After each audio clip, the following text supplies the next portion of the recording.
The elevator hummed softly as it rose through the glass and steel heart of Virion Solutions. Beyond its silver doors, the city was still waking, streaks of orange sunrise reflecting off skyscrapers, traffic lights blinking like distant eyes. Daniel Shaw checked his watch again. 6:42 a.m. He was early, as always. Being early wasn't just a habit, it was a defense.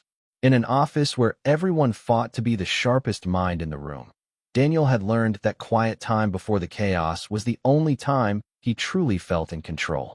At 32, he was already senior analyst, a rising star in the company's competitive consultancy division.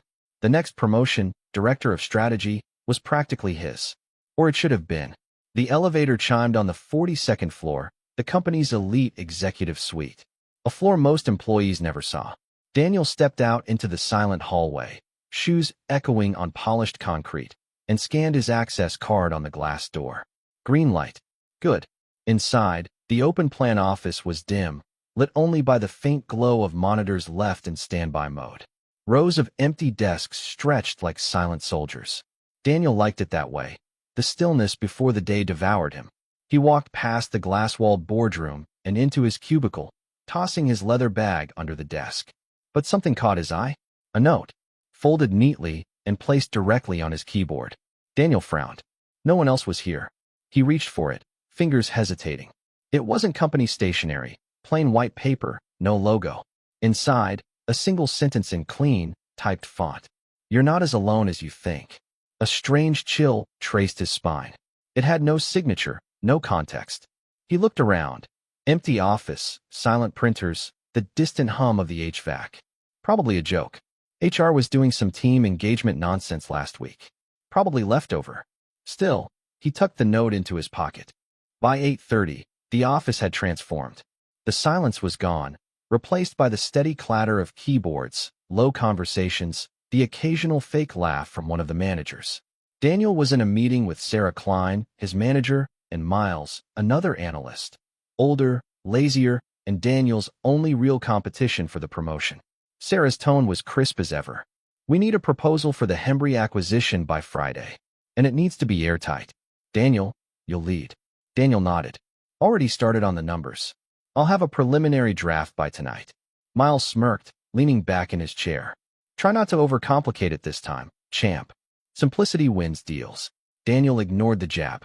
He knew Miles hated that Sarah favored him, and Miles hated even more that Daniel deserved it. At lunch, he slipped into the break room for coffee and found another note. It was taped inside his locker, folded twice, same font, same paper. They know what you did. His heartbeat jumped. This one wasn't a prank. What did he do? The only questionable thing he'd done recently was manipulate a set of forecast numbers for a minor project, technically not illegal, but unethical. And no one could possibly know about that, right? He crumpled the note and shoved it in his pocket with the first one. His reflection in the stainless steel locker door stared back at him.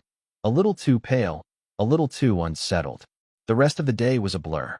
Meetings, data, decks, Sarah's feedback, Miles' passive-aggressive comments. By the time 9 p.m. rolled around, Daniel was the last one left, typing alone on the 42nd floor. And then the printer in the far corner started printing. He froze. It was off when he last checked. He was sure of it. The hum grew louder, the tray ejecting a single sheet of paper. Slowly, Daniel rose and crossed the room, every step echoing louder than it should. The page was blank, except for one sentence in the same typed font. We see you, Daniel. He dropped it. No, this was ridiculous. Someone was messing with him. Probably Miles. He was the only one petty enough and smart enough to pull something like this off. But how would Miles access the office printer remotely? Daniel stayed late that night, poring through security logs, printing activity, anything that might explain the messages. Nothing. The printer job wasn't even logged. 2 days later, Daniel's world tilted further. He was presenting the acquisition model to Sarah and 2 board members in the main conference room when she stopped him mid-slide. Daniel, she said coolly, where did you get these projections? His chest tightened. From the internal financial reports. Updated last quarter. Her lips pressed into a thin line. Because these, she tapped the screen, are fabricated. What? His throat went dry. No, that's impossible. We double-checked the numbers this morning. They don't exist in our books. Miles shifted in his chair, pretending to be surprised. That's a serious allegation, Dan. Daniel's pulse pounded in his temples. I didn't fabricate anything. Unless someone switched his files. After the meeting, Sarah called him into her office. Her tone was gentler now, but cold beneath the surface. I'm not accusing you, not yet. But you need to tread carefully. The board is watching. That night, Daniel barely slept. The notes, the printer, the fake data. Someone was sabotaging him, not just messing with his head, but actively trying to destroy his career. And the worst part? He had no proof. The next morning, another note waited on his desk. Tell the truth before it's too late. This one was handwritten, shaky, uneven, almost panicked. His breath caught as he noticed something on the edge of the paper, a faint smudge of red ink or blood. Daniel crumpled it violently and threw it in the bin. Enough. Whoever was behind this was about to regret it. He spent the day digging. Access logs, network history, badge scans. But everything pointed back to him. His keycard had printed the note. His account had edited the files. His computer had sent the emails. It didn't make sense. And then he saw it. At 2:47 a.m. the night before, someone had accessed his machine remotely. The IP address wasn't external, it was internal. A device registered under Sarah Klein. That night, Daniel waited until everyone left. He stayed late, pretending to work, until the office was dark again. Then he slipped into Sarah's office, heart hammering.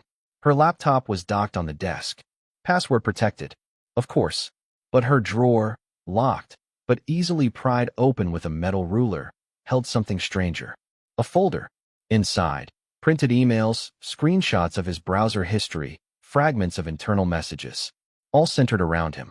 At the bottom, a sticky note. Phase 3, break trust completely. Daniel's stomach flipped. Sarah wasn't sabotaging him. She was studying him. Every move, every mistake, every thought. And she was planning more. As he left the office that night, the elevator mirrors caught his reflection, pale, trembling, hollow-eyed. He looked less like a rising star and more like a man coming undone. And maybe that's exactly what they wanted. Because on the inside of his apartment door, taped neatly at eye level, was a final note. Not typed, not handwritten, but scrawled in jagged black marker. It's already too late. Daniel didn't sleep that night. He couldn't. Every creak of his apartment, every flicker of passing headlights on the ceiling made his heart pound harder. It's already too late.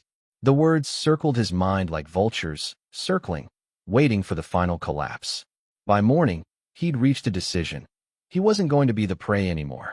If Sarah, or whoever, wanted to destroy him, they'd have to do it while he fought back. At 6:12 a.m., Daniel swiped into the 42nd floor again. The office was silent and empty, as usual, but something felt off. A faint hum, a soft, rhythmic click-click-click coming from the conference room. He moved toward it slowly, pulse thundering. Inside, the blinds were half drawn, light spilling across the table. A projector was running. On the screen, a paused video. His name in the file title. Daniel pressed play. The footage showed him. His cubicle. 8:32 p.m. 3 nights ago. He was sitting at his desk, headphones on, typing.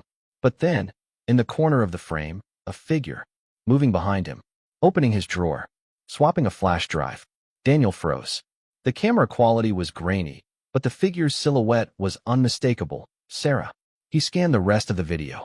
Sarah removing files from his computer. Sarah placing new ones in their place. Sarah leaving without a trace. The footage cut to black. Daniel's hands trembled on the keyboard. This was it, proof. Proof that she was behind everything. But one question burned hotter than the rest. Why? By noon, the office buzzed as usual. Sarah was her composed, commanding self. Miles annoyingly smug. Everyone else buried in deadlines. Daniel forced himself to act normal, but his mind was racing. At lunch, he cornered Jenna, a junior analyst who'd worked under Sarah longer than anyone. Jenna, he said quietly, does Sarah ever seem different lately? Secretive? Paranoid? Jenna's expression shifted. Different? Not really. Though, she lowered her voice. She's been in a lot of closed-door meetings with legal lately. And she's been asking weird questions about employee behavior. What kind of questions? Like loyalty, personal lives, stress levels. It's like she's building a psychological profile or something. Daniel's stomach nodded. Of course, it wasn't just sabotage. This was systematic manipulation. She was studying him like a lab rat. But to what end? That night, Daniel stayed late again, and again the office emptied around him. This time, he didn't open spreadsheets. He opened a private encrypted drive and uploaded the footage from the projector, copying it onto a USB stick. He was going to expose her. But as he packed up, he noticed something strange. His desktop background had changed. Instead of the usual company wallpaper, it was black, with a single sentence in white text. "We told you not to dig." His blood ran cold. Someone had remote access to his system again, and they knew he had the video. He yanked the USB stick from the port and slipped it into his pocket. Whatever game Sarah was playing, it had just escalated. The next morning, Sarah called an urgent team meeting. Everyone filed into the glass-walled boardroom. Daniel sat across from her, forcing calm. "Effective immediately," she said. "The board has initiated an internal audit of our department." Murmurs rippled through the room. Sarah's gaze landed directly on Daniel. "This is a standard procedure. We'll be reviewing accounts, access logs, and project data for irregularities." His heart slammed against his ribs. They were coming for him. After the meeting, Miles caught up with him near the elevators, grinning like a hyena. "Rough week, huh?" Daniel clenched his fists. "You know something?" Miles shrugged. "Only that people talk. And people are saying maybe you're not the golden boy after all." Daniel leaned in close. "I know Sarah's been setting me up." Miles laughed. "Sarah? Please. She's been protecting you." "What are you talking about?" "She's been covering for your mistakes for months. The inflated numbers. The creative reports. Thought she was grooming you for the director's spot. But maybe she realized you're not cut out for it." He walked away, leaving Daniel stunned. "Covering for me? No, that wasn't true." Was it? The first audit interview was brutal. 2 legal officers and an HR rep grilled Daniel for 2 hours, dissecting every file, every access timestamp, every decision. They showed him screenshots of doctored projections. He denied them. They showed him logs proving they came from his machine. He denied them. They showed him an email sent from his account at 2:47 a.m., leaking sensitive acquisition info to an external domain. He nearly vomited. "I didn't send that." The HR rep's tone was flat. "Then who did?" I don't know. Someone's framing me." "Do you have evidence of that?" "Yes. The video. The notes. The messages. All of it." But when they asked him to provide the USB stick, it was gone. Daniel tore his apartment apart that night. Every drawer, every pocket. The USB was nowhere. Then he saw it. A note taped to his bathroom mirror. "Truth is a slippery thing, isn't it?" He screamed, slamming his fist into the glass. It spiderwebbed under his knuckles. The next day, his keycard didn't work. Security stopped him at the front desk. "Daniel Shaw," the guard said. "Please wait here. HR will escort you." He stood there, trembling, as employees streamed past, whispering. When Sarah appeared, her expression was unreadable. "Daniel," she said softly, "we need to talk." They led him to a small conference room. No windows. Just Sarah, 2 board members, and a man he didn't recognize, legal counsel. "Daniel," the lawyer began, "based on the evidence collected, we believe you violated company policy, falsified financial data, and leaked confidential information." "That's a lie," Daniel snapped. "I'm being framed." Sarah's eyes were steady. "Do you have proof?" He opened his mouth, closed it, shook his head. "Then I'm sorry," she said. "Effective immediately, your employment is terminated. Security will escort you out." The walk to the elevator felt like a funeral march. People avoided his eyes. Some looked pitying, others smug. Miles smiled openly. But as the doors slid shut, Daniel saw it. One last folded note, tucked into the corner of the elevator panel. "It's not over." For 2 weeks, Daniel spiraled. No job, no savings, reputation ruined. Recruiters stopped responding. Friends ghosted him. He barely left his apartment, surviving on black coffee and paranoia. Every night, the notes kept coming, slipped under his door, tucked into his mailbox, even one stuffed into his fridge. Always the same cryptic phrases. "Do you miss us?" "The experiment isn't finished." 42nd floor remembers. The worst part? He started doubting himself. Maybe he did fake those numbers. Maybe he did send that email. The memory of those nights was fuzzy, patchy. The 42 initiative. And below it, a single sentence. "We have an offer for you." Daniel stared at it for a long time. He should burn it, tear it apart. But instead, he flipped it over. A date, time, and address were printed on the back, the rooftop of the Virion building. Midnight. Something deep inside him whispered that this was his chance, for answers, for revenge, for something. And so, against every ounce of reason, Daniel Shaw returned to the 42nd floor. The rain hadn't stopped all day, sheets of cold October drizzle that soaked through coats and blurred city lights into smears of gold and white. Daniel stood across the street from the Virion Solutions building, hood pulled up, watching the tower's glass skin glisten under streetlights. 11:48 p.m., 12 minutes to go. He hadn't set foot here since the day they'd escorted him out. The idea of returning made bile rise in his throat. But the card had burned in his pocket for days, its message digging deeper into his mind. We have an offer for you. He needed answers. Needed someone to admit what they'd done. At 11:58, Daniel crossed the street, ducked past the deserted lobby, and swiped an old access card he'd never returned. To his surprise, the turnstile light blinked green. They wanted him here. The elevator hummed softly as it rose. 30th, 35th, 40th, 42nd. The door slid open to an empty floor, empty except for a single desk lamp glowing in the distance and an elevator to the rooftop stairwell left ajar. The air on the roof was cold and sharp. Rain lashed sideways in the wind. And there, beneath a canopy of black umbrellas, stood 3 figures. Daniel Shaw, said the man in the center, tall and clean-shaven, wearing a charcoal suit despite the weather. Right on time. Who are you? Daniel shouted over the rain. What the hell is this? The man smiled faintly. We are the 42 Initiative. And whether you realize it or not, you've been part of our program for the past 8 months. Daniel's fists clenched. Program? You ruined my life. No, Daniel, the man replied calmly. We revealed it. The woman to his left stepped forward, lowering her umbrella. Daniel's breath caught. Sarah. Hello. Daniel, she said, voice steady. I told them you'd come. His mind reeled. You? You're part of this. I'm one of the lead architects. You sabotaged me. You set me up. You destroyed me. Her expression didn't change. We needed to see how far you'd go under pressure. Whether your ambition would survive when stripped of everything that defined you. Daniel stared at her, rain streaming down his face. Why? What possible reason could you have? The man in the suit stepped closer.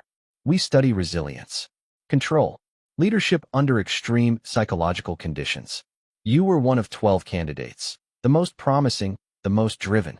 And we needed to know, do you break or do you adapt? Are you insane? Daniel spat. You ruined my career, my reputation. Your illusions, Sarah interrupted. You built your identity around success, power, control. We dismantled it. And yet, she studied him carefully. Here you stand. Daniel's thoughts swirled. A sick, cold dread took root. All the notes, the fake data, the framing, none of it was random. None of it was personal. He was just a test subject. Why me? He demanded. Because you were perfect, the suited man said. Smart enough to solve problems. Arrogant enough to believe you couldn't be manipulated. And ambitious enough to try anyway. Daniel shook his head, backing away. No, I didn't agree to this. You didn't have to, Sarah replied. You signed the participation waiver when you accepted the promotion last year. Clause 42C. You didn't read the fine print, did you? Daniel's stomach twisted. He had skimmed that 40-page HR document. Nobody read every clause. And buried in there, who knows what he'd agreed to. You can't do this, he whispered. But we already did, the man said. And now, we offer you a choice. Sarah stepped forward, holding out a black folder. Inside is a new contract. A position in the 42 Initiative. You'd work for us directly, applying the same techniques you've endured to recruit and shape leaders worldwide. Government, corporations, intelligence. Real influence. Daniel stared at it, rain spattering the pages. And if I refuse? Then your life remains as it is now. The man said simply. Unemployable. Discredited. Forgotten. The world thinks you're a fraud, and nothing will change that. For a long moment, the only sound was rain against steel and the distant hum of traffic below.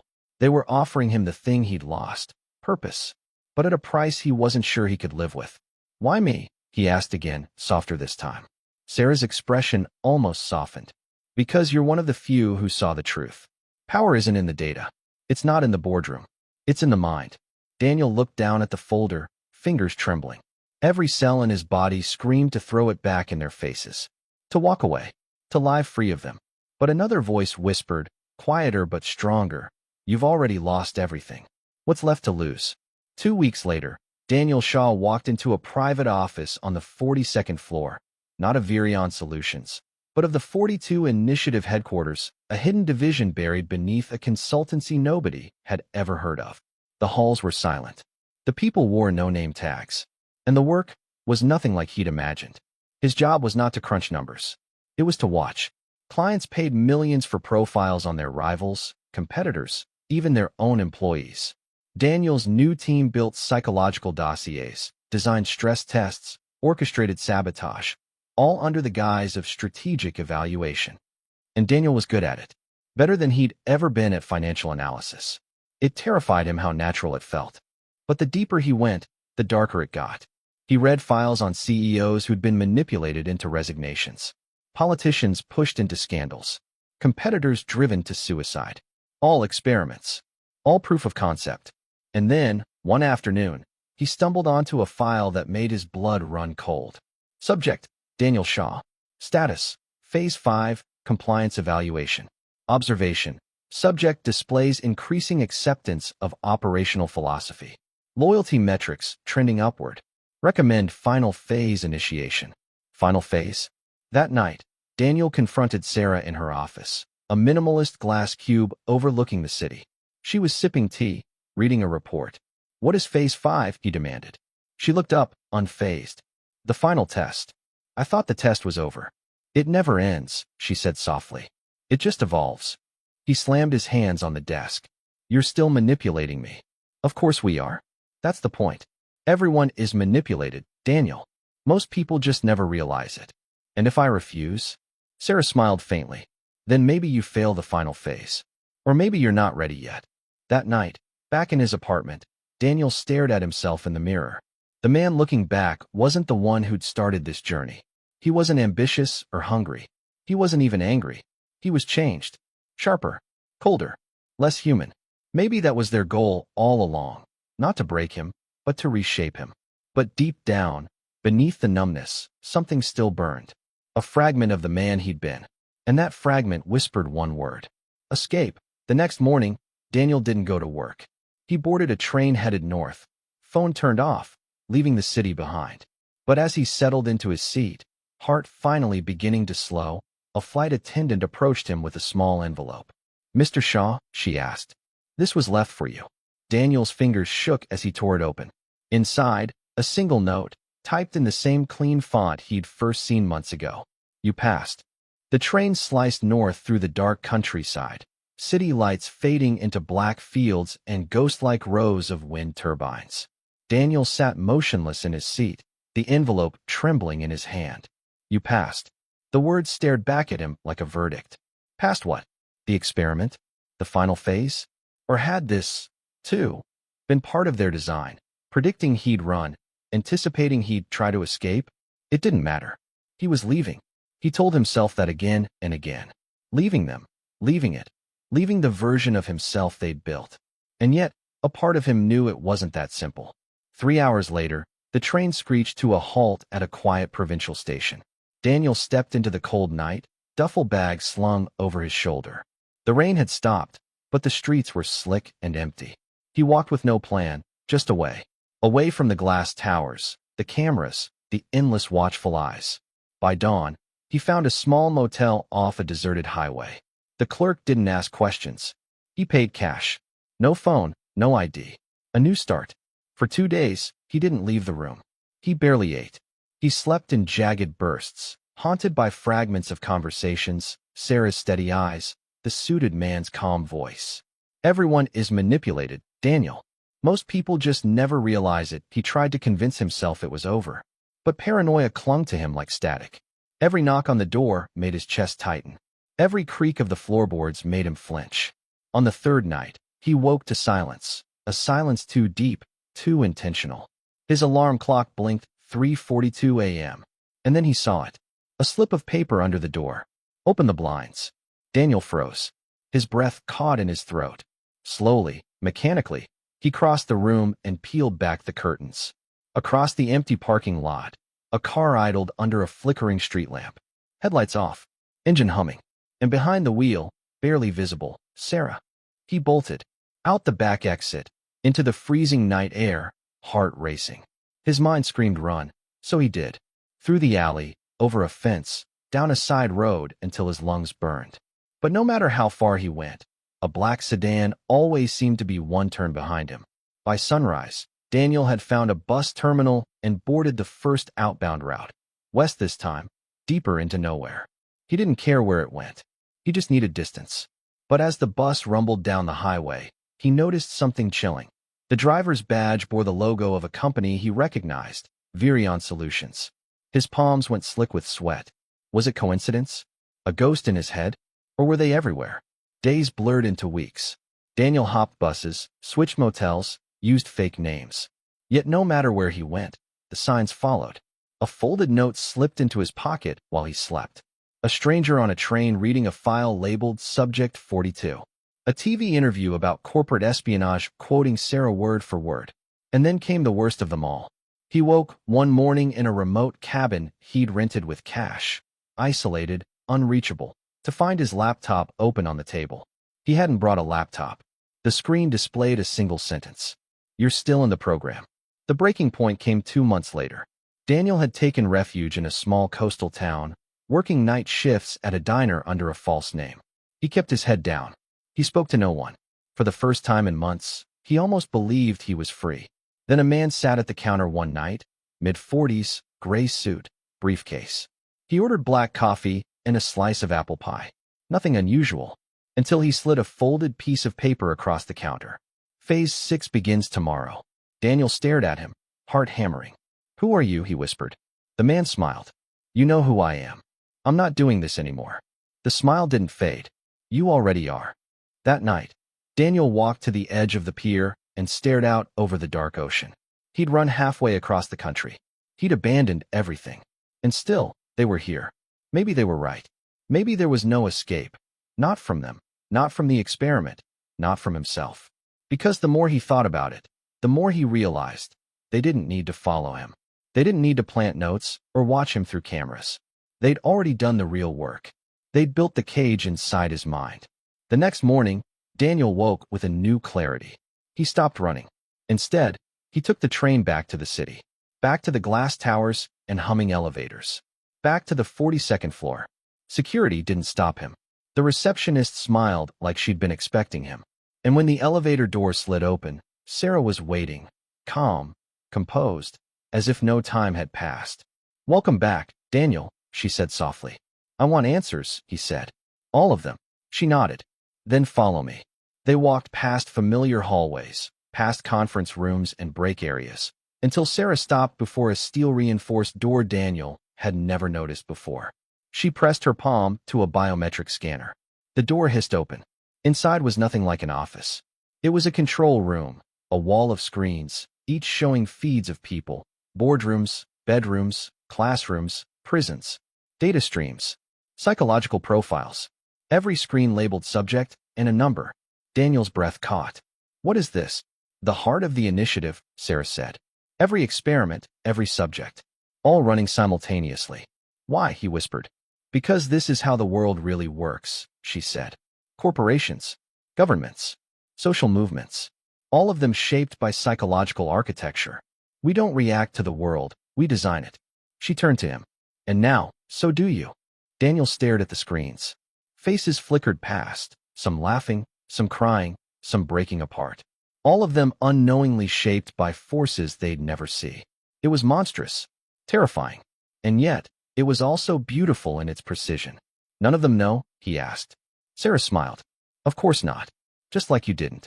Then what's real? He asked quietly. Her eyes softened. Whatever we decide it is.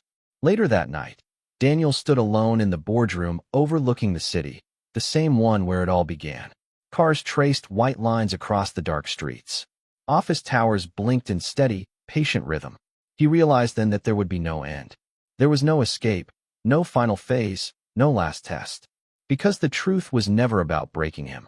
It was about building him into something sharper, colder, and infinitely more useful. A few days later, Daniel received his first real assignment as a senior architect of the 42 Initiative. Subject 017, Sarah Klein. Her profile appeared on his screen, complete with psychological vulnerabilities, stress triggers, and points of pressure. He stared at it for a long time, something like a smile tugging at the corners of his mouth. The experiment wasn't over. It was just beginning. Epilogue, the final twist. 6 months later, Daniel presented his findings to the initiative's board. They listened, impressed, approving. He was now their fastest rising operative, their most ruthless strategist. But when the meeting ended and the boardroom emptied, he stayed behind and inserted a small encrypted drive into the system. The screen flickered. A hidden terminal appeared. Uploading, Project Echelon. Target, the 42 Initiative. Because somewhere deep inside the man they'd tried to erase, the man they'd broken and rebuilt, Daniel Shaw was still there. And he had learned the most important lesson of all. If you can't escape the system, you control it.